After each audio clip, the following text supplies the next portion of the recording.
Okay so morning guys. आज हम लोग कंटिन्यू करेंगे। हम लोग पब्लिक सेक्टर बैंक्स के रिफॉर्म्स के बारे में बात करना स्टार्ट करेंगे, ठीक है। तो फिर जैसे आपका क्वेश्चन था अभी कि डेट रिकवरी ट्राइब्यूनल्स और उसके अलावा और एआरसीज का कहते क्या रोल था। तो चलिए देखिए, बात ऐसी है कि एनपीए के बारे में जब हमने समझा था तो सबसे पहले बात ये आती है जब कोई भी कहते लोन कहते एनपीए बन नॉन परफॉर्मिंग बन जाता है, तो वहाँ पे पहले क्या होता था, बैंक्स जाते थे और बोलते थे कहते ठीक है, कहते कोलैटरल जो है आपका we are gonna seize this, ठीक है। बट द प्रॉब्लम वॉज कि जो डेटर है हमारा जो है वो बंदा जाके कहते कोर्ट में जाके स्टे ऑर्डर ले आता था and the case would go on for a very long period of time. So government what it did, it formed date recovery tribunals, ठीक है। तो फिर कहते दीज ट्राइब्यूनल्स आर कहते मैनेज्ड बाय तुम्हारा ट्राइब्यूनल्स वर्क कोर्ट्स, राइट। तो फिर यहाँ पे तुम्हारे ब्यूरोक्रेट्स होते हैं कहते फाइनेंशियल एक्सपर्ट्स, और वो लोग कहते बताते हैं कि कहते कैसे होगा क्या होगा, कहते कहते जस्टिफाइड है या नहीं है, और वहाँ से रिकवरी के लिए प्रोसेस स्टार्ट होती थी, ठीक है। लेकिन बात यह है कि कहते उसके कहते तुम उसके डिसीजन को भी चैलेंज कर सकते हो। तो फिर वहाँ पे चैलेंज कर देते थे आगे। हालांकि कहते इसका गोल यही था रिकवरी ट्राइब्यूनल्स का कि कहते कि प्रोसेस स्पीड अप हो जाए, लेकिन क्योंकि कहते चैलेंज तो कर ही सकते हो हर डिसीजन को, तुम डेमोक्रेसी में रह रहे हो। तो फिर उनके डिसीजन को भी चैलेंज करने लग गए। फिर आता है तुम्हारा सारफेसी एक्ट। तो सारफेसी एक्ट में हमें देखने को मिला कि भाई बात ऐसी है कि भाई डिसीजन जो ले लिया गया, you cannot go and challenge that in court, ठीक है ना, because you are wasting too much time. तुमने एक तो पहले तो एनपीए लिया, पेमेंट नहीं किया, और ऊपर से कहते जब यहाँ पे हम लोग कोलैटरल को ले रहे हैं तो तुमने कहते 10 साल तक कोर्ट वो केस को कोर्ट में लटका दिया। अब ठीक है यार, मतलब तुम्हारा राइट है, लेकिन कहते इससे प्रॉब्लम तो हो रही है ना हमारी इकोनॉमी को। तो फिर यहाँ पे अब फिर एसआरपीसी एक्ट में हमें देखने को मिलता है एआरसी, एसेट रिकवरी, कहते हैं एसेट रिकंस्ट्रक्शन कंपनीज, ठीक है। तो फिर इसमें क्या होता है, ये कुछ नहीं यार, कहते हैं they are like NBFCs. NBFCs आपको याद है, नॉन कहते हैं बैंकिंग फाइनेंशियल इंस्टीट्यूशंस कंपनीज, है ना। तो फिर ये उनकी तरह होता है, privately owned, they purchase the कहते हैं एनपीए फ्रॉम बैंक, ठीक है। कहते हैं of course at a discounted price, negotiation होता है, मैंने आपको बताया था, कहते हैं ट्रांसपेरेंसी इसमें बहुत होनी चाहिए। तो खरीदते हैं उनसे, और उसके बाद फिर वो उसमें कहते हैं कुछ वैल्यू कहते हैं वापस कहते हैं इन्फ्यूज़ करके, कहते हैं कुछ प्रॉब्लम्स जो हैं उसे फिगर आउट करके सॉल्व करके आगे बेचते हैं ताकि कुछ हो सके रिकवरी यहाँ पे। तो फिर कहते अब लेकिन प्रॉब्लम कहते एआरसी की सबसे बड़ी ये थी कि भाई कहते वो लोग ज़्यादा डिस्काउंट मांगते थे, बैंक्स कम डिस्काउंट देना चाहते हैं। ऑफ कोर्स मेरा घाटा हुआ है तो मैं तो चाहूँगा ना घाटा कम हो जाए, ये हुआ। और उसके अलावा फिर वहाँ पे बैंक्स ने इनफैक्ट कंप्लेन भी किया था एआरसी के अगेंस्ट, कहते आरबीआई को, कि कहते the discounts which they are asking for is are non transparent, they need to be more transparent regarding this. So ARCs also said कि भाई देखो कहते फर्स्ट ऑफ ऑल कहते you are asking us to कहते you get some value out of the NPA, and on the other hand you are also not willing to give me some discount. तो फिर कहते यहाँ से कहते problem create हुआ, और एआरसीज का जो सक्सेस है वो थोड़ा नीचे आ गया, है ना। तो चलिए स्टार्ट करें फिर आगे। पावर सेक्टर को फाइनेंसिंग कौन करता है? हाँ, पावर सेक्टर को, अरे यार मतलब कहते they are like normal companies यार। तुम्हारा पावर सेक्टर कहते, पावर सेक्टर क्या है, पावर सेक्टर तो बहुत ब्रॉड टर्म तुमने बोल दिया ना। अब पावर में कहते हम लोग कहते एनर्जी प्रोड्यूस कर रहे हैं। अब इसमें कौन कौन से इसमें कौन कौन से आ जाएंगे तुम्हारा, कहते अलग अलग तरीके से हो गया, तुम्हारा थर्मल हो गया, न्यूक्लियर हो गया, तुम्हारा कहते हाइड्रो हो गया, है ना। तो फिर कहते हैं अलग अलग जगह से कहते हैं हमारा प्रोडक्शन हो रहा है। तो फिर कहते हैं उसको कंबाइंड हम लोग बोलते हैं तुम्हारा एनर्जी सेक्टर, समझे। पावर सेक्टर बोल लो तो उसे कंबाइंड बोलते हैं, उसमें तुम्हारा ऑयल भी आ गया। फादर वाज टेलिंग मी कि पावर फाइनेंसिंग कुछ करके पावर फाइनेंसिंग क्या कंपनी, मतलब हाँ ऐसे कुछ होता है कि पावर फाइनेंसिंग कहते मतलब एग्जैक्टली मेरे को ये क्या याद नहीं आ क्या रहा क्या है। एनबीएफसी है क्या? गोल्ड में नहीं कहते कहते गवर्नमेंट कंपनी होगी, अच्छा कॉर्पोरेशन तो गवर्नमेंट वाला है। तो फिर हाँ कहते हैं वो वही अपना वही फाइनेंस करती है इन सबको, तो नॉर्मल यार गवर्नमेंट इंस्टीट्यूशन कहते हैं, गवर्नमेंट कहते हैं पब्लिक वही है, पीएसयू ही है, कहते हैं वो फंड करती है इनको एक तरीके से। कहते हैं एक एक्स्ट्रा गवर्नमेंट ने हाथ बनाया हुआ है कि तुम्हारा काम ही है इनको फाइनेंस करना। क्योंकि कहते हैं अब सीन क्या है कि इन्हें इन्हें इन्हें इन्हें इन्हें कैश क्रंच बहुत ज़्यादा रहता है, एसेट इन्हें कहते हैं कैपिटल का रिक्वायरमेंट बहुत रहता है, क्योंकि इनका कभी हमेशा प्रॉफिट में जाते नहीं है, लॉस में ही चल रहे हैं लोग। और अगर तुम पावर सेक्टर के क्राइसिस को देखो तो पावर सेक्टर कहते प्रॉफिट में है ही नहीं, घाटे में है, चल रहा है, ठीक है। और उसका मतलब बहुत डीप रूटेड प्रॉब्लम्स हैं उसकी। तो ठीक है, जैसे मैंने बोला कहते अभी इनके बारे में बात नहीं करना चाहिए हमें, एक एक टॉपिक के बारे में जब करेंगे तो स्टेप बाय स्टेप हमें ज़्यादा बेटर समझ आएगा, है ना। पब्लिक सेक्टर पब्लिक कहते हैं पब्लिक सेक्टर बैंक्स में रिफॉर्म्स, उसके बारे में आज हम लोग थोड़ा सा बात करना स्टार्ट करते हैं। आप लोग ये सब चीज़ें नोट डाउन कर सकते हैं, ठीक है। कुछ कमिटीज़ हैं, इनकी कहते हैं रिपोर्ट्स काफ़ी इंपॉर्टेंट है। For example the Sunil Mehta committee which is also called project सशक्त। अब इन लोगों ने कुछ कहते बातें बोली, इन्होंने कुछ कहते बातें बोली जो कहते काफ़ी इंपॉर्टेंट हो जाती हैं, और इनसे कहते आप कह सकते हो कि कहते ये काफ़ी अच्छे पॉइंट्स दिए गए थे। फॉर एग्जांपल इन्होंने बोला कि देखो अगर एनपीए आपको 500 करोड़ से ऊपर है तो फिर कहते हैं आपका जो रेजोल्यूशन प्लान है, आपका जो रेजोल्यूशन प्लान है वो कहते हैं एआरसी के द्वारा आएगा before going to the National Company Law Tribunal, ठीक है, एनसीएलटी। उन पे जाने से पहले आपका कहते हैं ये आएगा, पहले एआरसी लाएगा रेजोल्यूशन प्लान। उन पे डायरेक्ट मत भेजो, पहले एक बार देखो कहते हैं अगर कुछ हो सकता है कि नहीं हो सकता, ठीक है ना। क्योंकि बात ये है कि जहाँ पे एनसीएलटी पे चला गया ना, यहाँ पे होते हैं सारे ब्यूरोक्रेट्स, और कहते हैं गवर्नमेंट ऑल्सो डजंट ट्रस्ट कहते कहते एसेट रिकवरी फ्रॉम कहते ब्यूरोक्रेट्स, बिकॉज कहते इतने सक्सेसफुल अगर वो होते, इतने कॉम्पिटेंट अगर होते परहैप्स, तो फिर कहते हैं वो पब्लिक सेक्टर बैंक्स लेवल पे ही हम लोग वो प्रॉब्लम को सॉल्व कर चुके होते हैं, ठीक है ना। तो गवर्नमेंट ऑल्सो डजंट वांट कि कहते हैं ज़्यादा हम लोग वहाँ पर जाएँ, ठीक है। उसके बाद उन्होंने दूसरी बात बोली कि अगर एनपीए देखो 500 से 50 करोड़ है, ठीक है ना, तो फिर resolution plan to be brought by lead bank. अब भाई लीड बैंक क्या है, अब देखो जैसे लीड बैंक यहाँ पे कहते तुम्हारा कहते इंटर बैंक अग्रीमेंट होता है सारे कहते बैंक्स के बीच में। कहते अब जैसे मान लो किसी एक कंपनी को बहुत सारे बैंक्स ने लोन दिया हुआ है, ठीक है, तो फिर उनमें से जिस बैंक का सबसे बड़ा लोन है तो वो तुम्हारा आ जाएगा, और वो डिसाइड कर, वो कहते हैं वो तुम्हारा लीड बैंक बन जाएगा, और वो लाएगा तुम्हारा रेजोल्यूशन प्लान, ठीक है, वो लाएगा। तो जैसे वही बोला, देखो अगर 50 से 500 करोड़ के बीच में है तो रेजोल्यूशन प्लान तुम्हारा will be brought by the lead bank, ठीक है। अब यहाँ पे सवाल आता है लीड बैंक क्या है। लीड बैंक वो है कहते हैं जो सबसे बड़ा कहते हैं वहाँ पे डेटर है, वो क्रेडिटर है, सबसे बड़ा बैंक। जैसे मान लो तुम्हारी कंपनी है, तुमने एक जगह से नहीं, तुमने 5-6 जगह से लोन लिया हुआ है, अब उनमें सबसे बड़ा वाला कौन है, समझ रहे हो। जब ये होता है, या फिर अगर कोई कहते अगर कोई इंटर क्रेडिटर अग्रीमेंट हुआ है कि भाई कल को समस्या आती है, तो हालांकि मैं छोटा हूँ लेकिन डिसाइड मैं करूँगा, वो पहले ही हमने आपस में तय किया हुआ है, तो उस तरीके से हो सकता है। लेकिन जनरली कहते जिसने ज़्यादा दिया होता है वही कहते लीड बैंक का रोल प्ले करता है, ठीक है ना। क्या ऑफकोर्स वो क्यों नहीं करेगा, है ना, कहते सोचने वाली बात है। तो फिर एक बोला generally the largest lender bank, ठीक है। और कहते यहाँ पे लेकिन कहते कंसल्टेशन स्टार्ट हो जाती है एनसीएलटी के साथ, ठीक है, कंसल्टेशन ही करते हैं, तो बहुत नेक्स्ट लेवल पे जाके इनसे कहते इनसे हम लोग एक्सपेक्ट नहीं करते, कहते ये लोग बहुत कुछ करेंगे। कंसल्टेशन लेवल पे होता है कि ओपिनियन मांगा जाता है इनसे, ठीक है ना, कि कहते हैं आप भी कुछ सजेशन दीजिए, आप भी कुछ कहते कुछ इनपुट दीजिए इसमें प्रॉब्लम में, तो कहते हो सकता है जल्दी सॉल्व कर लें, ठीक है।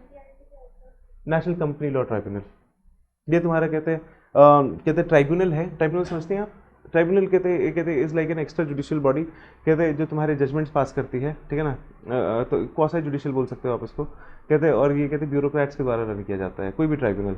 ये तुम्हारा नेशनल कंपनी लॉ ट्राइब्यूनल है, ठीक है ना। ट्राइब्यूनल जरूर पढ़ना, फ्री में कहते मस्त पूछ लेते हैं, मतलब ट्राइब्यूनल्स इंपॉर्टेंट है तुम्हारा टॉपिक वैसे पॉलिटी में, ट्राइब्यूनल्स है ना, वो इंपॉर्टेंट है, देख लेना। तीसरा इन्होंने बोला कि अगर एनपीए देखो बात है 50 करोड़ से कम है, ये स्पेस था यहाँ पे, ये स्पेस था यहाँ पे, ठीक है ना। तो resolution plan to be brought by bank with consultation of NCLT within 3 months, ये 3 महीने के अंदर लाओ जी, छोटे छोटे हैं ना, इन्हें करो। अब बात ये है कि देखो जो तुम्हारे छोटे वाले जो हैं ये फॉर एग्जांपल 50 करोड़ और कहते हैं 500 करोड़ से नीचे अगर मैं बोलूँ, है ना, जो एनपीए हमारे 500 करोड़ से नीचे वाले हैं, इन पे हमारा कहते हैं फंक्शनिंग बहुत अच्छा है, ठीक है। अगर मैं तुमसे बोलूँ कि कहते हैं कि भाई ये डेट रिकवरी क्या चल रही है, एसेट रिकवरी क्या है, एनपीए का डील क्या हो रहा है, तो मैं तो बोलूँगा कि यार देखो बात ऐसी 500 करोड़ के नीचे हम लोग we are performing really good, ठीक है। 500 करोड़ के नीचे कहते हैं हम लोग we are extracting some value out of it, कहते हैं एंड कहते हैं वो asset reconstruction is taking place. But the thing is that as we move from 500 above, है ना, तो फिर वहाँ पर हमें देखने को मिलता है कि प्रॉब्लमैटिक है ठीक है, वहाँ पे कुछ कहते हैं निकल के नहीं आ रहा है, प्लान ही नहीं आ रहा। सोचो कहते हैं तो मैं कह रहा हूँ सब छोड़ो, तुम्हारा रेजोल्यूशन प्लान ही नहीं आ रहा, लिक्विडेशन की हालत है। लेकिन बात है कि लिक्विडेशन फिर वो करते नहीं है, मैं कहते हैं नहीं रुको रुको लेट्स ट्राई अगेन, ऐसे कैसे लिक्विडेशन करते, लिक्विडेशन में तो फिर बहुत सस्ता बिकेगा, ठीक है। लिक्विडेशन से बचते हैं, आपको जैसे बोला liquidation is a very messy process, कहते हैं and doesn't generate any profit, तो इट्स अ लॉस।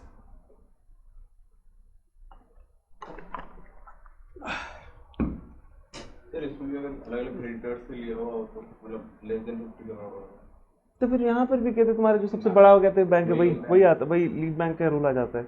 देखो मतलब सोचो ना, कहते हैं अगर तुमने उधार लिया हुआ है मार्केट में 5 लोगों से, सबसे कहते हैं 4 से 10 लिया है, और 5वें से तुमने लेट्स से 40 ही ले लिया है, तो फिर कहते हैं जो 5वां वाला है वो बोलेगा ना रुको मेरी बात सुनो पहले, तुम्हारा तो है मेरा ज़्यादा है, तो फिर कहते हैं my opinion over here matters more, कहते it should matter more perhaps, ठीक है ना। अनलेस कहते वो छोटे कहते वो बड़ा वाला भी मानता है कि नहीं छोटे वाले कहते इज मोर केपेबल इनके इस केस में रिकवरी के लिए, perhaps he has more experience, है ना। परहैप्स कहते this guy has been dealing with कहते एनपीएज ऑल हिज लाइफ, कहते तो ये हो सकता है कि ये ज़्यादा बेटर यहाँ पे रिकवरी कर ले, तो उस केस के अलावा जनरली होता नहीं है ऐसा। कहते वही होता है आपका जो बड़ा बैंक है, जो बड़ा कहते हैं जिसने उधार दिया है वही टॉप पे रहता है, और वो बोलता है कि जी लीड बैंक तो मैं ही हूँ और कोई नहीं है यहाँ पे, of course make sense also. अब जैसे देखो उसके अलावा जैसे भी बोलूँ आपको मैं कि कहते हैं कि इंसॉल्वेंसी एंड बैंक्रप्सी कोड 2016 ने कहते हैं काफ़ी ज़्यादा सक्सेस है, काफ़ी ज़्यादा सक्सेस है एआरसी और रीस्ट्रक्चरिंग के कंपैरिजन में, है ना। क्योंकि बात यह है कि जब हम लोग कहते हैं रीस्ट्रक्चरिंग की बात करते हैं तो रीस्ट्रक्चरिंग के अपने बहुत सारे प्रॉब्लम्स हैं। रीस्ट्रक्चरिंग के सबसे बड़ा प्रॉब्लम ये है कि यहाँ पे ना कहते हैं डिले हो जाता है प्रोसेस को, लेकिन कहते हैं लोन रिकवरी तो अभी भी करनी ही है, पेमेंट तो अभी भी करना ही पड़ेगा, पेमेंट क्योंकि नहीं करोगे तो फिर नहीं चलेगा। ये रीस्ट्रक्चरिंग सिर्फ उन्हीं के लिए अच्छा है जहाँ पे इनएबिलिटी आ जाती है, अनविलिंगनेस को हम लोग क्योर नहीं कर सकते इसमें, है ना। तो फिर रीस्ट्रक्चरिंग के लिए एआरसी में जैसे मैंने आपको बताया, एआरसी का सबसे बड़ा प्रॉब्लम ये है कि बैंक्स और कहते हैं इनके बीच का झगड़ा, क्योंकि कहते बैंक्स बोलते हैं कि जी कहते हैं महंगा लो, एआरसी बोलते हैं कि ना जी सस्ता सस्ता लेंगे हम तो, है ना। तो इसको लेके झगड़ा होता रहता है। अब एआरसी देखो मुद्दे की बात यह है कि एंड ऑफ द डे इसे भी कमाना है पैसा, एआरसी को, एसेट रिकंस्ट्रक्शन कंपनीज को इन्हें कमाना है पैसा। तो फिर कहते हैं अब ये भी बोलते हैं बैंक्स को कि कहते हैं सी कहते हैं like don't ask us to be too transparent, ठीक है, you cannot expect us to be more transparent than this. बोल दिया ना 20% कहते हैं डिस्काउंट, 30% डिस्काउंट, तो उतना बनता है। आई कैन कहते जस्टिफाई लेट्स से 15-18%, ठीक है, लेकिन बाकी का जो है वो कैलकुलेशन मेरा हवा में है, मुझे दिमाग मत खराब करो, ठीक है। हवा में एज इन मतलब ठीक है, मेरा मैथ मत पूछो उसके पीछे क्या है। 12% क्यों तुमने ये एक्स्ट्रा बढ़ा के रखा हुआ है, पता नहीं, मेरा लकी नंबर है 12 इसलिए बढ़ा के रखा है। तो ऐसी ऐसी बातें निकल के आती थी, ठीक है। इंसॉल्वेंसी एंड बैंक्रप्सी कोड, ठीक है। जैसे मतलब तुम अगर कल को कहते कंपनी खोलो और वो ना चले तो फिर तुम भी आओगे, बैंक्रप्सी फाइल करोगे इसके अंदर, ओके। तो फिर जैसा मैंने बोला ये आईबीसी बहुत ज़्यादा बेटर है ईआरसी और रीस्ट्रक्चरिंग के कंपैरिजन में। रीस्ट्रक्चरिंग कहते हैं, समझ गया ना, कहते हैं पैसा तो देना ही है, ये सिर्फ कहते हैं उसको क्योर कर सकता है, इन एबिलिटी को, हाँ ये कहते हैं अनविलिंगनेस को क्योर नहीं कर सकता, ठीक है ना। और रिस्ट्रक्चरिंग में भी कहते हैं मतलब ठीक है, लाइक कहते हैं बैंक्स प्रेफर कहते हैं रिस्ट्रक्चरिंग बिकॉज कहते हैं यहाँ पे उनको कहते हैं प्रोविजनिंग कम करनी पड़ती है, समझ रहे हो। तो फिर इस मारे कहते हैं बैंक इसके पीछे भागते हैं, रिस्ट्रक्चरिंग कर लो साहब, रिस्ट्रक्चर करा लो, रिस्ट्रक्चर करा लो। छोटे लोगों को नहीं, 50-60-1 लाख वाले को नहीं, हालांकि उसे बोल देंगे इवेंचुअली अगर तुम ढंग से बात करोगे, लेकिन कहते हैं 50-60 हज़ार में साहब करा लो यार, क्यों कर रहे हो ऐसा, रिस्ट्रक्चर कर देते हैं ना, थोड़ा सा राइट ऑफ भी कर देंगे 1%। तो फिर ऐसी ऐसी बातें निकल के आती है। तो चलो ठीक है, क्योंकि कहते हैं उनका तो एसेट वहाँ पे लॉस हो गया, क्या अगर कहते हैं राइट ऑफ करना पड़ेगा तो लॉस हो गया, उसके अलावा कहते हैं उनका कहते हैं उन्हें प्रोविजन भी करना पड़ेगा। जैसे जैसे कहते हैं वो कहते हैं एसेट एनपीए बनेगा, फिर कहते हैं सब स्टैंडर्ड, फिर लॉस बनेगा, फिर कहते हैं प्रोविजनिंग भी बढ़ती जाएगी, उनकी लिक्विडिटी खत्म होगी, एक्सेस रिजर्व खत्म, लोन नहीं दे सकते, ठीक है। नोट कर लिया आप सबने, चलो ठीक है। विपुल आपको एक बार फटाफट समझा देता हूँ, ठीक है। कमेटी ने बोला प्रोजेक्ट शासक ने कि अगर कहते हैं 500 से ज़्यादा है तो फिर कहते हैं एआरसी कहते लाएगा, कहते रेजोल्यूशन प्लान बिफोर कहते सबमिटिंग इट और forwarding it to the NCLT. अगर 50 से 500 है, दो चीज़ आप भी सुनो, ठीक है ना, अगर 50 से 500 है तो फिर यहाँ पे कहते जो लीड बैंक है वो लाएगा रेजोल्यूशन प्लान। लीड बैंक कौन है, मान लो आपकी कंपनी है, आपने 5 लोगों से उधार लिया है, ठीक है, 5 बैंक से उधार लिया है, 10-10-10-10 और अगले वाले से लेट से 50, तो फिर यहाँ पे सबसे ज़्यादा किसने, आखिरी वाले ने लिया ना, तो फिर कहते हैं वहाँ पे इस केस में वो लीड बैंक बन जाएगा, कहते हैं because he is the biggest creditor to you of course, है ना, कहते हैं वो सबसे क्रेडिटर है, तो यहाँ पे वो लीड बैंक बन गया। लेकिन कहते हैं एट द सेम टाइम अगर हो सकता है कि लीड बैंक ने और बाकी आपके क्रेडिटर्स ने कहते हैं 50 वाले, ये 50 वाली हैं, मैं 10 वाला हूँ, तो फिर कहते हैं लेकिन इन्होंने अग्रीमेंट किया हुआ है मेरे साथ, इन्होंने बोला है कि कहते हैं कि सर बात यह है कि एक काम करो, आपको ना आपको एक्सपीरियंस ज़्यादा है रिकवरी का, कहते हैं और एनपी के साथ डील करने का, तो यू नो व्हाट, हालांकि मैंने 50 दिया है but you deal with it, तो फिर कहते हैं उस केस में मैं लीड बैंक बन जाऊंगा। लेकिन जनरली ऐसा होता नहीं है, कहते लीड बैंक वही बनता है जो तुम्हारा हाईएस्ट कहते हैं डेटर है, वो क्रेडिटर सबसे बड़ा क्रेडिटर है तुम्हारा, ठीक है ना। उसके अलावा तीसरा वाला बोला है कि अगर 50 करोड़ से नीचे है तो फिर यहाँ पे बैंक विद कहते ये लाएगा, कहते बैंक ही लाएगा, कोई एआरसी वारसी कहीं नहीं जा रहा है, ठीक है, बैंक में लाएगा with the consultation of NCLT 3 महीने के अंदर। प्रॉब्लम ये है 500 करोड़ के नीचे वाले कहते जो एनपीए हैं उसमें हमारा रिकवरी ठीक है, उसमें हमारा कहते काम ठीक है, उसमें कोई दिक्कत नहीं आ रही, लेकिन कहते जो बड़ी मछली है उसमें कहते हम लोग नहीं कर पा रहे। 500 करोड़ से अगर तुम से पूछो सर एनपीए का सिचुएशन क्या है इंडिया में, कहते रिकवरी हो रही है, मैं बोलूँगा कहते डिपेंड करता है, 500 से नीचे वाले में हो रही है, 500 से ऊपर वाले में बैठे ही हुए हैं, ठीक, क्यों क्यों बैठे हुए, रेजोल्यूशन प्लान नहीं आ रहा, समझे, नोट कर लिया, कर लिया। अरे नेशनल कंपनी लॉ ट्राइब्यूनल यार, ठीक है, आगे बढ़े, ओके ओके ठीक है। अब एक बात समझ लेते हैं लिमिटेशंस ऑफ रेजोल्यूशन प्लान। बार बार हमने रेजोल्यूशन प्लान तो सुन लिया, इसका लिमिटेशन भी बहुत सारे हैं। देखो जैसे बोला ना तुमको, कहते हैं कि no resolution plan for big NPAs, only small ones, ठीक है, ये सबसे बड़ा कहते हैं लिमिटेशन है। कहते हैं 500 करोड़ के नीचे हम लोग तुरंत ले आते हैं, ठीक है, 50 करोड़ से नीचे तो और जल्दी, भागते भागते बैंक ही ले आएगा, एआरसी को भी कहते हैं फॉरवर्ड नहीं करना, ठीक है, खुद ही ले आएंगे। लेकिन जब हम लोग बड़े प्रॉब्लम्स को सॉल्व नहीं कर पाए तो छोटे, अब जैसे देखो मार्केट में तुम अगर बड़ी मछली को नहीं पकड़ोगे, है ना, बड़ी मछली को पकड़ो कहते तो फिर कहते छोटी मछलियाँ तो अपने आप वो आ जाती हैं, है ना। जैसे फॉर एग्जांपल एक वो क्राइम में कहते गवर्नेंस में एक बोला जाता है, लॉ एंड ऑर्डर मेंटेन में, कहते कि आप बड़े क्रिमिनल को पकड़ो, छोटे क्रिमिनल अपने आप खौफ खा जाएंगे, है ना। बड़े क्रिमिनल को पकड़ो, छोटे छोटे मोटे तो रोज पैदा होते हैं। तो फिर कहते हैं उसी तरीके से अगर हम लोग कहते हैं बड़े एनपीएस से डील करने लग जाएंगे, अगर हम लोग बड़े एनपीएस का सोल्यूशन निकाल लेंगे, तो फिर जो छोटे एनपीए ना, दो चीजें यहाँ पे, छोटे एनपीए अपने आप पहली बात यहाँ पे सुधर जाएंगे, या फिर जैसे जो हो भी सकता है ना एनपीए, तो पहले ही सुधर जाएगा कि बोलेगा यार इसे नहीं छोड़ा मुझे क्या छोड़ेंगे, है ना। तो लॉजिक यहाँ पे आ जाता है, तो वो अपने आप यहाँ पे मार्केट में कहते हैं आप कह सकते हो डिसिप्लिन आना स्टार्ट हो जाएगा। और दूसरी बात यह है कि कहते बड़े वाले में आपको रिकवरी भी ज़्यादा हो रही है, एज सिंपल एज दैट, ठीक है ना। तो फिर दो बेनिफिट हैं बड़े वाले के पीछे जाने का, मार्केट डिसिप्लिन ओवरऑल इंप्रूव होगा, क्योंकि कहते छोटी कंपनीज कहते छोटे एनपीएस वो खुद ही समझ जाएंगे कि जी कुछ नहीं होगा, हमारा भी क्या हुआ, अच्छा वो हो गया क्या सही, तो वो खुद ही समझ जाएंगे कि भाई बात ऐसी है कि इनसे रिकवरी कर लिया, हम क्या चीज़ हैं, है ना। वहाँ पे बताओ 36,000 करोड़ वाले से निकाल लिया, यहाँ मेरे तो 500 ही करोड़ है मुझे तो नहीं छोड़ेंगे, ठीक है, ये हो गया। और ज़्यादा बड़े एनपीए से ऑफकोर्स रिकवरी भी बेटर होती है ना। तो फिर कहते हैं ओवरऑल एनपीए हमारा ज़्यादा वापस आ रहा है, तो फिर कहते हैं we want to go after the bigger fish, छोटे मछली के पीछे कितना भागोगे, you are wasting time energy resources. अब डिले इन रेजोल्यूशन प्लान, बहुत डिले होता है, क्यों डिले होता है, कहते कोई कहते हैं सहमति नहीं बन पाती, समझ नहीं आता क्या करें, ठीक है। कहते हैं कि resolution plan is like hard work. जैसे देखो NPA is giving you a glass plate, ठीक है, सॉरी एनपीए से loan is like giving you a glass plate, ठीक है, यू ब्रेकिंग इट, ठीक है, कहते थोड़ा सा कहते दो की जगह एक हाथ से पकड़ लिया, वो कहते हैं फिर तुम्हारा एनपीए और कहते हैं सब स्टैंडर्ड उसमें आ गया, ठीक है। लॉस एसेट तब है जब वो नीचे गिर के टूट गया, ठीक है। Resolution plan is like picking up each and every piece and putting it together, trying to salvage something out of it, ठीक है ना। So it is hard work, कहते हैं it takes a lot of time, ठीक है। और मतलब कहते हैं कोई भी कंपनी जैसे तुमको बताया एआरसीज भी कहते हैं जो होती हैं, एआरसी भी तुरंत थोड़ा ना कहते हैं वहाँ पे ले आएंगी कि रेजोल्यूशन प्लान, क्योंकि उन्हें भी प्रॉब्लम है, उन्हें भी चाहिए बेनिफिट चाहिए उनको, समझे नहीं समझे, बेनिफिट चाहिए। तो यहाँ पे ट्रांसपेरेंसी की बात आ गई, कहते हैं अब यहाँ पे बैड बैंक कोई बोल सकता है कि साहब कहते हैं एआरसी प्रॉफिट कमाए उससे अच्छा बैड बैंक कमा ले, अच्छा अगर बैड बैंक पैसा कमा सकता था तो फिर कहते हैं वो पब्लिक सेक्टर बैंक नहीं क्यों नहीं कमा लिया वहाँ तक स्थिति की हो गई, है ना।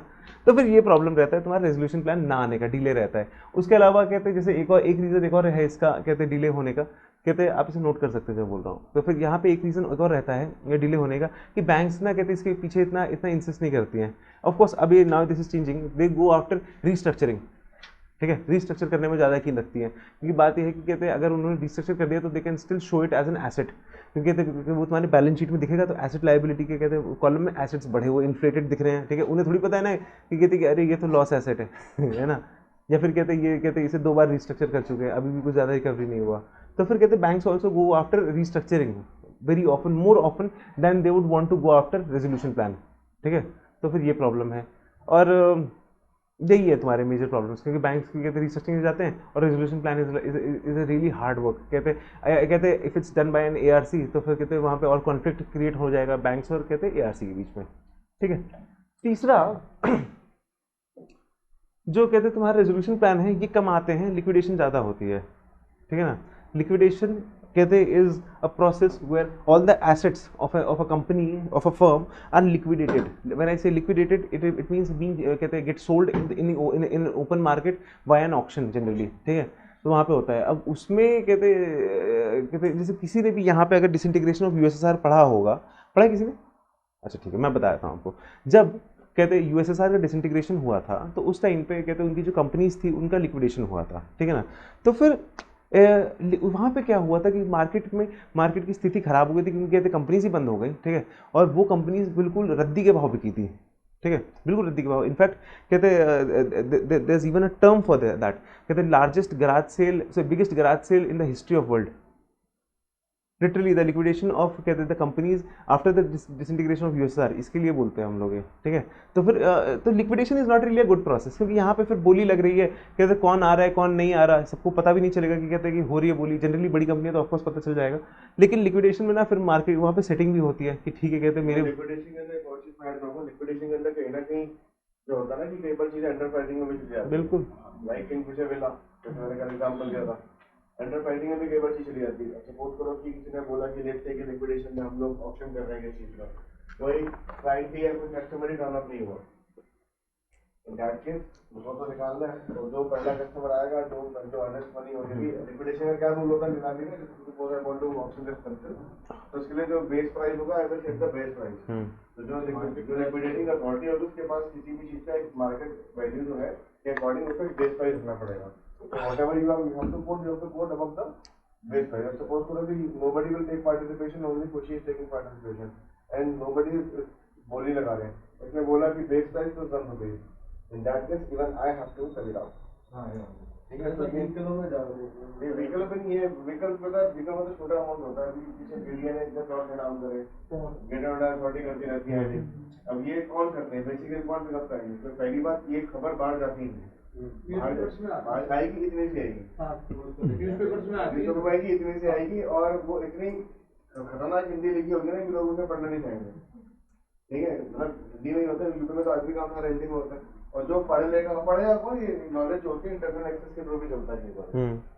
इनफैक्ट मैं सर कहता है, इनफैक्ट कहते हैं ये हर न्यूज़पेपर में देते भी नहीं, बहुत ही लिमिटेड न्यूज़, बहुत लिमिटेड, लेकिन कहते हैं उनको ऑफकोर्स के फॉर्मेलिटी पूरी करनी होती है, टेक्निकलिटी की, हमने इश्तिहार दिया अखबार में तो फिर वो सब ढूंढ के बिल्कुल सबसे रीजनल वाले अखबार में देंगे। तो पॉइंट इज दिस कि ये चीजें भी कहीं ना कहीं इंटरनली, मतलब जब इस तरह की चीजें भी होती हैं और उसके अंदर नेक्स्ट होते हैं चीजें बनी होती, तो ये सब चीजें क्या है ना कि liquidation is really not a good process, because delay हो जाती है।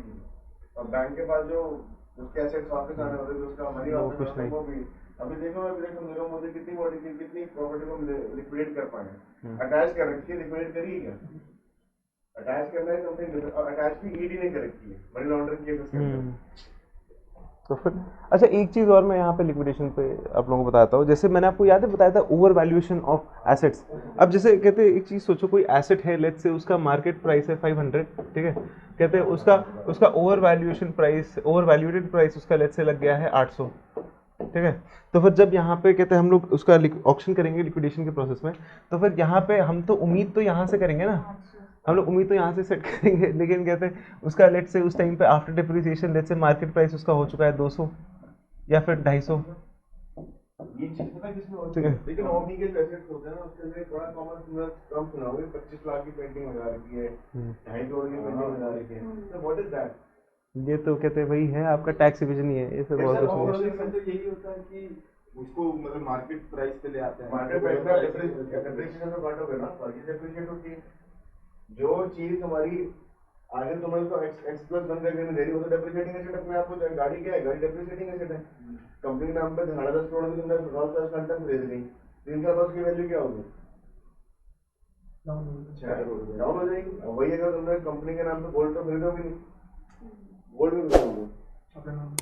सिंपल सी बात है, कंपनी के अंदर ना बहुत बड़ा क्लॉज होता है, शायद आप लोगों को पता नहीं है, कि आपको एक कॉर्पोरेट टैक्स देना पड़ता है। कॉर्पोरेट टैक्स क्या है कि सपोज करो कंपनी 100 रुपए कमाए, 70 रुपए खर्च हुए, 70 करोड़ कमाए, 70 करोड़ रुपए खर्च कर दिया मैं अपने वर्किंग के अंदर, सारे ऑपरेशन के अंदर 30 करोड़ बचे, उस 30 करोड़ का 30% उसे देना पड़ेगा। कितना हुआ? 9 करोड़ हुआ, 9 करोड़ टैक्स देना पड़ेगा। तो व्हाट कंपनीज डू दैट इस केस में, वो 9 करोड़ का फर्दर एक्सपेंडिचर कर देती है, एम्प्लॉयज को जो है बांट देंगी, कुछ कोई एसेट खरीद लेंगी, ऐसे दे देंगे ताकि वो उसकी एसेट बुक में चली जाए, एक्सपेंडिचर में चली जाए, क्योंकि 9 करोड़ तो at the end of the day सरकार, अब चाहे आप 9 करोड़ सरकार को दो, टैक्स दो, या आप गाड़ी खरीद के जीएसटी दो, सरकार की सिचुएशन है ही है, बट इससे क्या होता है, ये इकोनॉमी को रन करने के लिए टैक्स से काम होता है। आपको तो होता है ना, 9 करोड़ तो छोटी कंपनी की बात कर रहा हूँ, 900 करोड़ वाली कंपनी आ गई है। अब देखते हैं कुछ कंपनी इंडिया के अंदर जो है, अभी लॉकडाउन के दौरान क्या हुआ कि लोग फिटनेस से हट रहे थे, तो लोगों को ट्रेडमिल भेज रहे हैं, जूसर्स भेज रहे हैं। मेरे घर में कुछ ऐसा हो रहा है कि कंपनी मेरे जानकार काम करते हैं, वो पूरा वो सेटअप भेज दिया, वो टेबल चेयर लैपटॉप का, कि आप आराम से बैठ गए, फैमिली के लिए ऐसे ही भेज रहे हैं, वाईफाई का भी नंबर रहेंगे, तुम नहीं करोगे। अच्छा, मेरे दोस्त के यहाँ तो इन्वर्टर वगैरह भी भिजवा दिया कंपनी ने, सब चल रहा है, इन्वर्टर लगाओ, कोई दिक्कत नहीं, कोई बात नहीं, आप काम करो, आप काम करो। तो ये सब चीजें क्या हो, ये सब चीजें क्यों कंपनी इतनी जनरस क्यों हो जाती है, कंपनी जनरस क्यों हो जाती है? तो फिर आप बोलोगे सर ह्यूमन रिसोर्स में ये जो पहली बार हायर करती है तो नेगोशिएट क्यों करती है, उनको ज्यादा पैसे देके हायर करना चाहिए। जहाँ पे आप एक सैलरी में एक सैलरी में एक बंदा हायर करोगे और बड़ी सैलरी में एक बंदा करोगे, तो आप 3 बंदे हायर कर लोगे। तो दिस इज द कंसेप्ट। यहाँ पे अगर टैक्स इवेजन है, टैक्स सेविंग है। ठीक है, कहते इवेजन तो मुझे तब बोलोगे, Evasion कहते नहीं बोलेंगे हैं इसे इसको, टैक्स saving सेविंग टेक बहुत, there is a very fine line between evasion and saving. अब कंपनी के एसेट्स बढ़ेंगे तो कंपनी भी तो ग्रो करेगी ना, अगली बार वही तो 10 करोड़ का प्रॉफिट दिखाएगी, अपने आप चली जाएगी ना। कंपनी में किसी चीज की जरूरत होती है, इन्वेस्ट करेगी तभी तो कैपिटल का, वो कैपिटल, उस कैपिटल को जो कैपिटल एसेट्स में जो कई तरह के एसेट्स होते हैं, कैपिटल को मतलब बोलते हैं। वर्किंग कैपिटल में तो उसको वर्किंग कैपिटल में यूज नहीं करेंगे, उसको एसेट्स में यूज कर सकते हैं। और वही वही जो एसेट्स होंगे वो कल को उनका फिर से जाके वर्किंग कैपिटल जनरेट करते हैं। पर जनरली मैं कहते BMW खरीद लूँगा और बोलूँगा कहते हैं कि it is also an asset, कहते improve my decision making capacity capabilities, है ना। आप BMW खरीद कर सकते हो, पहली बात जो आपके पास होना चाहिए ना 50 इतना। लाख रुपए अकाउंट में हो, और 50 लाख अगर सरकार को दिख गए हैं तो बोले कि लाओ टैक्स दो। चलो ठीक है, तुमने एक बार टैक्स दे दिया, पहले साल तुमने 50 लाख का 30% टैक्स दे दिया, 35 लाख की बचे। अगली बार तो टैक्स नहीं आएगा उसके ऊपर, पर उसके जो इंटरेस्ट आएगा उसके ऊपर फिर तुम टैक्स के लायबल हो। तो जनरली कंपनी तो ऑनर्स क्या करते हैं, देखो कितनी भी छोटी छोटी कंपनी, आपके घर के रिश्तेदार में जितने भी कंपनी वाले होंगे जो company proper company private company on करते हुए चलाते होंगे, वो दे इज वेरी लेविश लाइफस्टाइल। एक तरफ बोल रहे हैं कंपनी घाटे में जा रही है और दूसरे तरफ उनको दिखाना तो फेल हो, ऑडिट में घूम रहे हैं, क्यों? Because this is very major factor.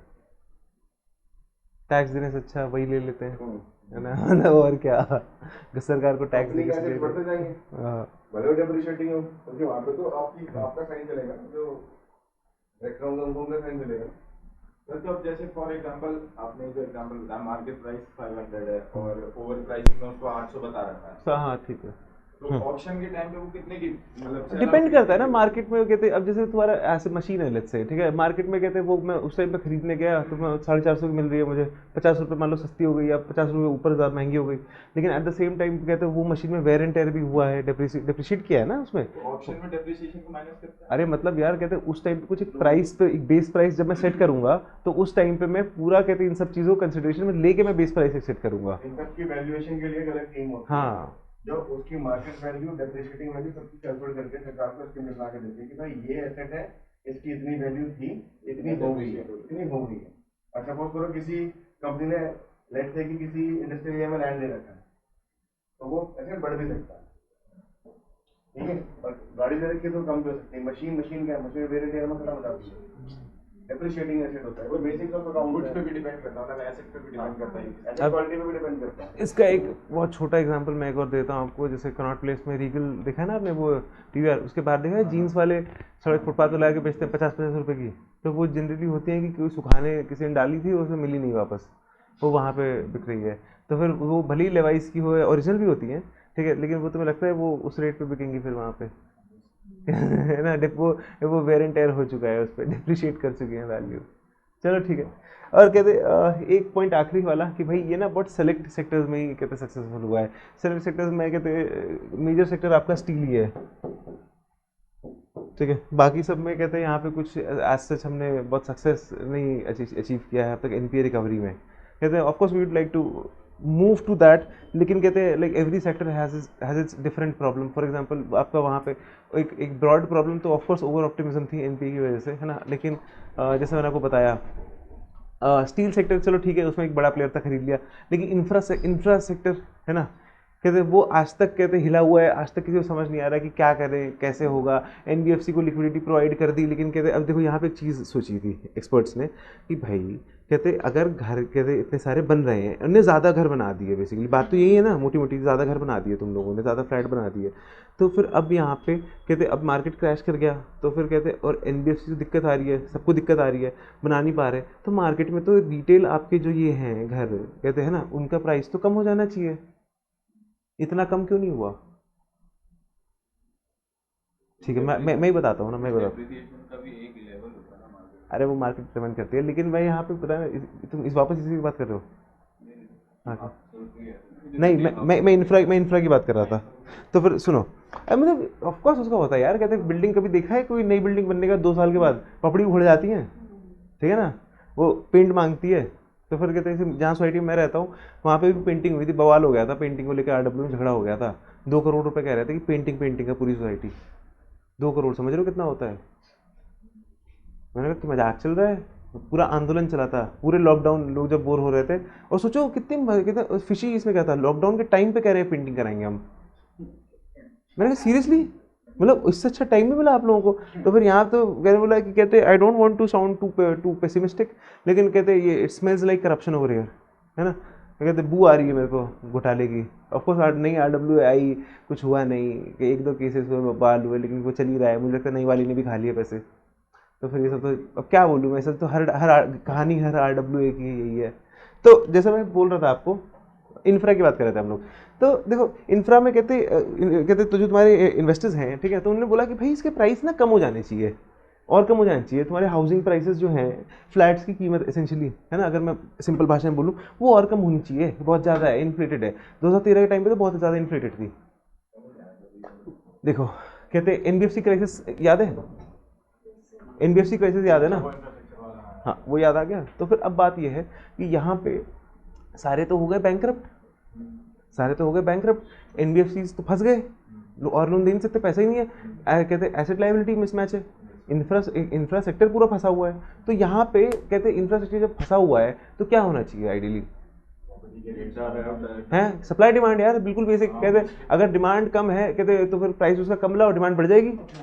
Price demand relation यहाँ सीधा लगाओ। कहते कि डिमांड अगर बढ़ानी है तुम्हें किसी चीज़ की, तो प्राइस कम कर दो, डिमांड अपने आप बढ़ जाएगी, ऑटोमेटिकली बढ़ जाएगी। लेकिन कहते ये प्राइस रिडक्शन ऑफकोर्स हुआ, लेकिन इतना नहीं हुआ, it was not significant enough. कहते that is what I am saying, ठीक है। अब इसके रीज़न क्या है वो मैं बताता हूँ आपको 2 मिनट बाद। लेकिन कहते अब यहाँ पे क्या आप बोलोगे, तो इसका मतलब सर कहते सब बेकार है, मतलब इंफ्रा में, तो मैं बोलूँगा नहीं जी, ऐसा नहीं है। कहते उसके प्राइसेस कहते जितना ड्रॉप होना चाहिए था उतना ड्रॉप हुआ नहीं, लेकिन हम लोग तब से नोटिस कर रहे हैं कि तब से लेकर आज तक वो कहते इंफ्रा के प्राइसेस ना एक कॉन्स्टेंटली ही ऊपर जा रहे हैं। कॉन्स्टेंटली मतलब एक बहुत ही एक लीनियरली ऊपर जा रहे हैं, कोई एब्रप्टली ऐसे जंप नहीं मारा है बहुत ज़्यादा, एक बहुत ही लीनियर पाथ पे ऊपर जा रहे हैं। तो फिर एक कहते जैसे फॉर एग्जाम्पल अगर मैं तुम्हें बोलूँ कि पहले क्या होता था, तुम्हारा विपुल है, विपुल ने कहते प्रॉपर्टी खरीद के डाल दी, ठीक है, कहते हाउसिंग की बात कर रहा हूँ मैं, ठीक है, तुमने इन्वेस्ट किया हुआ किसी बिल्डर के साथ में, और वहाँ पे कहते तुम्हें मिल गई प्रॉपर्टी, तो तुमने मस्त अपने डाली हुई है। आज के टाइम पे ये सीन है, कहते कि like people are not doing that, people कहते are investing in property only if they are going to be living there. अब इसके पीछे रीज़न ये है कि कहते कि भाई कहते यहाँ पे एक लीनियर ग्रोथ देखने को मिल रही है, एक लीनियर है बिल्कुल है, ठीक है ना, मतलब कहते हैं मैं प्रेडिक्ट कर सकता हूँ अगले साल इतनी ग्रोथ मिलेगी, 6%, 6.5%, मैक्सिमम 7, या तो अनलेस मैंने कहते मुझे कहीं से उड़ती हुई खबर आ गई कि यहाँ रोड बनेगी और यहाँ पे कहते या फिर यहाँ पे हाई सड़क चौड़ी होगी या हाईवे चौड़ा होगा, यहाँ पे घर लो, तो अनलेस वैसा कुछ मुझे खबर नहीं मिली है, उसके अलावा मुझे 6-6.5% का ग्रोथ मिला, ठीक है।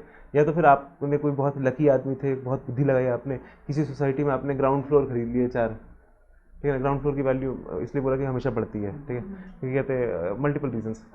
अब कमिंग बैक टू इंफ्रा, तो फिर इंफ्रा का यहाँ पे हम लोग देख रहे हैं, कहते हैं कि ये एक फ़ायदा भी एक नुकसान भी हुआ। कहते नुकसान तो ये हुआ कि कहते इसका प्राइस जितना गिरना चाहिए था उतना गिरा नहीं। दूसरी बात ये है, कहते अब इसके पीछे रीज़न ये है कि उतना गिरा क्यों नहीं, क्योंकि बात है कि जो इन्वेस्टर्स थे, कहते इंडिया में ना हम लोग कहते हम लोग का माइंडसेट थोड़ा ऐसा है कि कहते we believe in physical assets, ठीक है, some tangible assets, so to speak. For example अगर मैं आपको बोलूँगा विपुल तुम्हारे पास इतने शेयर है, तुम बोले क्या शेयर, मैं छू सकता हूँ उसे, ऐसे ऐसे पकड़े जेब में डाल सकता हूँ उसको, नहीं ना, समझ नहीं आ रहा मेरे को। भाई साहब ये देखो सूर्य कड़ा पहना है मैंने, नहीं पहना मैंने यार, ठीक है, सोने का कड़ा पहना हुआ है मैंने, चेन देख रहे हो ये, तो फिर ये है, इसे मैं ऐसे पकड़ के ऐसे उछाल सकता हूँ मैं, ऐसे चमका सकता हूँ मैं, देख, ठीक है, ज़मीन है मेरी, ज़मीन पे लेट जाऊँगा मैं ऐसे उल्टा होके, मेरी ज़मीन है ये, ठीक है। तो हम लोग टैंजिबल एसेट्स में यकीन रखते हैं। तो फिर इंडियन मार्केट में सेंटीमेंट है, ऑफकोर्स हर मार्केट का अपना सेंटीमेंट होता है ना, जैसे कुछ इन्वेस्टमेंट लेड होती है, कुछ कंजम्पशन लेड होती हैं, कहते हैं कुछ में कहते हैं जो कहते हैं जनरल सेविंग लेवल्स ज़्यादा होते हैं, जैसे इंडिया में सेविंग लेवल्स काफ़ी ज़्यादा हैं, ठीक है, कंपेयर टू अदर इकॉनमीज। तो फिर यहाँ पे हमने देखा कि कहते जो तुम्हारे इन्वेस्टर्स थे, कहते तो उन लोगों ने बोला कि ठीक है कोई बात नहीं, will take the loss, like will hold on to it, समझे। ये जनरल सेंटीमेंट जो तुम्हारा बड़े, ऑफकोर्स सारे इन्वेस्टर्स नहीं भाग गए, मतलब सारे इन्वेस्टर्स नहीं रुक गए, कुछ भाग भी गए, ठीक है, लेकिन कहते जनरल सेंटीमेंट जो तुम्हारे छोटे इन्वेस्टर्स थे, तो उन्होंने बोला कि ठीक है, यू नो व्हाट, फ्लैट है ना, पड़े रहने दो, ठीक है, कोई बात नहीं, लेट मिलेगा, कहते इन्वेस्ट किया था हमने, कहते कोई बात नहीं, रहने दो इसको, because they are not selling it. कहते होल्डिंग होती है तुम्हारी, हर चीज़ की होल्डिंग होती है, तो तुम्हारी रियल एस्टेट में भी कहते प्रॉपर्टी की होल्डिंग होती है। जैसे फॉर एग्जाम्पल सोसाइटी बनती है ना, सोसाइटी में कहते कुछ मेजर प्लेयर्स होते हैं, वो सारे फ्लैट्स खरीद के रखते हैं, तो फिर कहते हैं वो धीरे धीरे मार्केट में छोड़ते हैं, ताकि अगर एक साथ छोड़ देंगे तो मार्केट, फिर तो मार्केट डिटरमाइन हो जाएगा ना। वो सुनने में लगता है कि मार्केट डिटरमाइंड प्राइस है, पर मार्केट डिटरमाइंड कभी नहीं होता, ठीक है ना। वो कहते हैं इसीलिए फ्री मार्केट भी नहीं होना चाहिए कभी भी। एब्सोल्यूट फ्री मार्केट कहते हैं absolutely destroys and absolutely exploits, ठीक है। तो एक रेगुलेशन की जरूरत होता है, तो फिर वहाँ पे वो खुद ही रेगुलेशन बन जाते हैं कि कहते हैं कि नहीं नहीं, इतना तो स्टेबिलिटी चाहिए, इतना प्रॉफिट तो कमाना है। तो फिर ये सीन रहता है तुम्हारा, ठीक है। तो फिर इन्वेस्टर्स तुम्हारे ने इतना बैकआउट नहीं किया, और कुछ छोटे इन्वेस्टर्स की बात कर रहा हूँ, ठीक है। कहते हैं उन्होंने इतना बैकआउट नहीं किया, उन्होंने अपना पैसा रखा, कोई बात नहीं, घर है, रहने दे, मेरे पास बहुत पैसा है, मैं यहाँ का कहते हैं फलानी जगह का कोई बहुत बड़ा कहते हैं लोकल एक माफिया टाइप आदमी हूँ मैं, कहते हैं बिजनेसमैन बोल लेते हैं, माफिया नहीं बोलना चाहिए, ठीक है। बिजनेसमैन, मेरे 4 पेट्रोल पंप हैं और 1-2 शादी के घर भी है मेरे, वो बैंकेट हॉल्स ना वो भी हैं, हाईवे पर ही है, मस्त पैसा है, सब कुछ अच्छा चलता है, पड़े रहने दो। एक्सप्रेस 1 वो देखा है मंडी के सामने एक बन रहा है, एक्सप्रेस 1 यहाँ पे इसी रोड पे, अरे ये यार अपना मेन रोड पे आगे देखे साईबाद मंडी देखिए ना, हाँ उसके सामने ही तो है एक्सप्रेस 1 सोसाइटी, का नाम एक्सप्रेस 1 ही तो है, हाँ सामने ही तो, सड़क के सामने ही तो है। अब सेक्टर तो नहीं पता मुझे, लेकिन सामने ही है उसके मंडी के, हाँ हाँ। तो वहाँ पे वो कब से बन रही है? सर उसमें तो वो पहले एक्चुअली ये तो चेंज हो गया ना, इसका ओनर चेंज हो गया, हाँ पहले हाँ, तो वो लेकिन हाँ हाँ, लेकिन बात पॉइंट मेरा यहाँ पे स्टिल रिमेन्स कि यहाँ पे इसका कहते जो प्राइस है उतना ज़्यादा, मतलब कहते तुमने चेंज नहीं लाया है, फिर जितना लाना चाहिए था उतना ही लाया था। और इन्वेस्टर्स कहते छोटे इन्वेस्टर्स अभी भी कहते वो इनके साथ जुड़ गए, उन्होंने बोला कोई बात नहीं जी, देखो बड़ा कहते इन्वेस्टर आता है तो फिर वो अपना छोटे इन्वेस्टर लेके आता है, सारा पैसा बड़ा थोड़ी लगाएगा, उसका थोड़ा इतना पैसा है, कहते कि मतलब सारा मैं ही लगा दूँ, पागल समझा मेरे को। मैं आऊँगा, मेरी क्रेडिबिलिटी, मेरी कहते वर्थ की वजह से मुझे देख के 4 छोटे इन्वेस्टर्स आ जाएंगे, ठीक है, वो भी करेंगे, कहते इससे कहते मैं भी उनको ले लूँगा साथ में, क्योंकि मैं भी यहाँ पे रिस्क मैनेज कर लूँगा, ठीक है। चलो बहुत बात कर ली इसके बारे में, थोड़ा आगे बढ़ते हैं। जैसे बोला सेलेक्ट सेक्टर्स, पावर सेक्टर के बारे में ऑलरेडी मैं आपको समझा चुका हूँ प्रॉब्लम क्या है, ठीक है ना। तो फिर ये हमारे कुछ मेजर सेक्टर्स हैं जहाँ पे बहुत तगड़ा एनपी है हमारा, ठीक है।